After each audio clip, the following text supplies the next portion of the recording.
Okay, today it's April 12th, and this is supposed to be the start of the trucker shutdown. Okay, and a lot of people were saying they're doing it for the low rates. A lot of people were saying they're doing it for electronic logs. Um,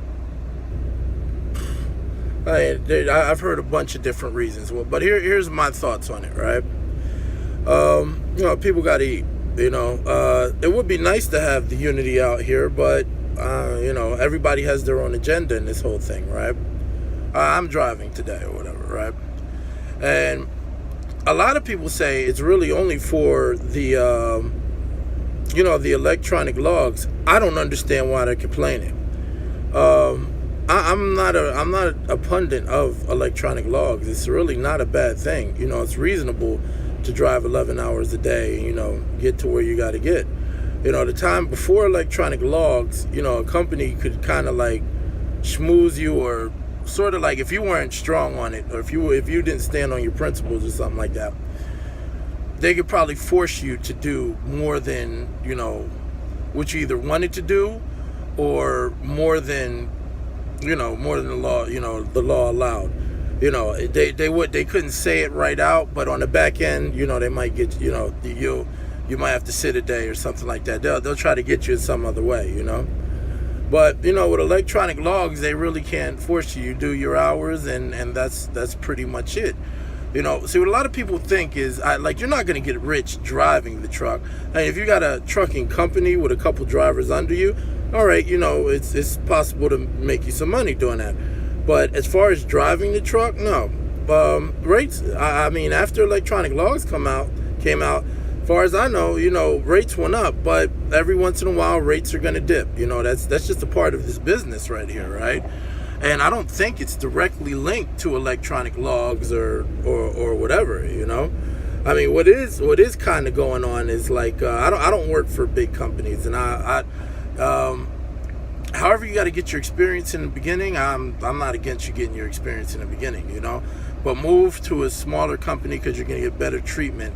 But what a lot of what I'm hearing is the bigger companies are they're becoming brokerages. So basically they can pick, what a broker, I'm going to just assume that you guys know what a broker is, right?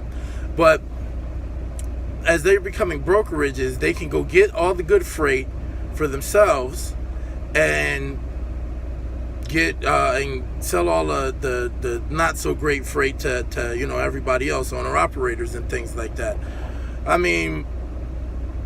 This is something that this should be looked at. Maybe the government should step in. I don't know. I really don't know how to solve this problem other than somebody trying to get their direct customers.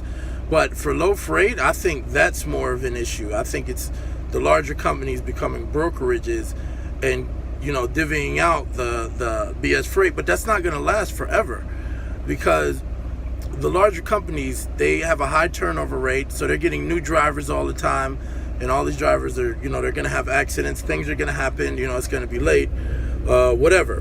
So they're not going to, they're going to look to smaller companies to, haul their freight, because they're going to know they're going to have a lot more respect for it. Or this is my prediction of how this is going to go.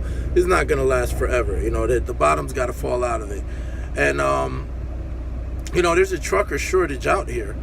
But as far as let me get back to the topic we were talking about. As far as the trucker shutdown, if you're doing it for electronic logs, I think you're doing it for a while. I think electronic logs are kind of they're kind of a good thing.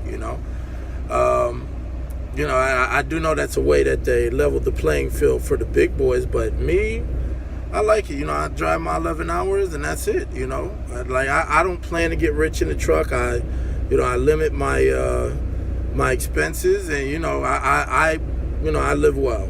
So that's pretty much that. But if you've got yourself in a situation where maybe your significant other spends all your money or something like that, well, then you got to think about your situation personally. But let me know what you think.